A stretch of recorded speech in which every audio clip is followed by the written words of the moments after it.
Creatures of the day and monsters of the night, welcome. It's a beautiful night in the graveyard. I'm your host, Mortis, and have you ever wondered how instruments are made? What makes the sounds we listen to? You may have heard of instrument families like woodwinds, percussion, or brass, but today we'll take a different, more scientific approach to sorting these instruments, the hornbostel sax model. Instruments can be classified based on how they make sounds. Remember, sound is just vibrations, and we can get these vibrations a few different ways. If an instrument vibrates a string to make it sound, it's called a chordophone. This includes staple-stringed instruments like guitars and violins, but also the piano, which hits internal strings with small mallets when you press its keys. Membranophones generate sound with vibrating membranes like drums, and idiophones make sound when they themselves vibrate, like maracas, the triangle, or bells. Aerophones vibrate air like trumpets, flutes, and organs. There are subcategories to these groups as well, but these classifications made up the original 4 major divisions of instruments until 1940, when the hornbostel sax model added a 5th, electrophones. Electrophones are instruments that output sounds to a speaker, whether through affecting circuits or processing data.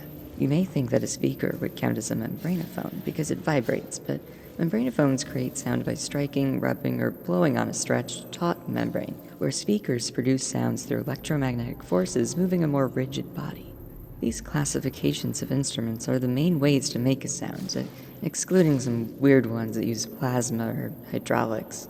So, knowing all of that, how do you make an instrument? Well, we start with what, and then we ask how.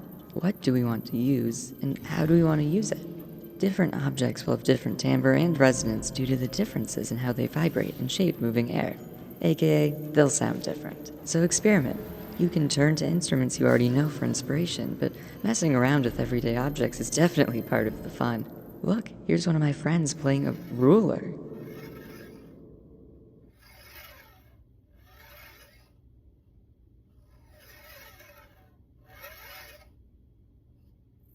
Here, the ruler is acting as a friction idiophone. As it glides along the table edge, the ruler vibrates and makes a sort of slide whistle sound.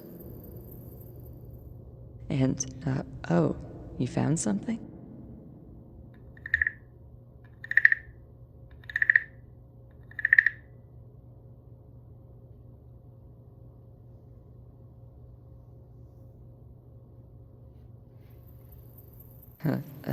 Thank you, friend, for the demonstration. Can you viewers at home guess what type of instrument that was? Bonus points if you can guess its subclassification.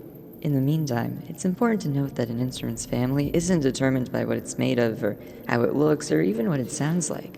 Listen to this short clip of a grand piano, a large form of percussive chordophone.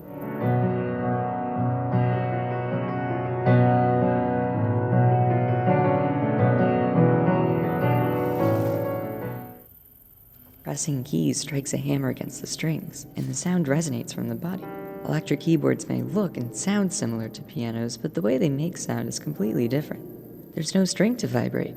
Instead, the instrument reads what notes are being played and how hard the keys are being pressed, and it plays a sound file adjusted to its parameters.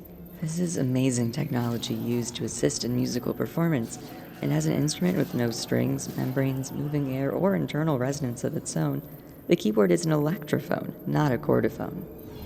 Now that you know a bit about what specific properties make something an instrument, go out there and explore.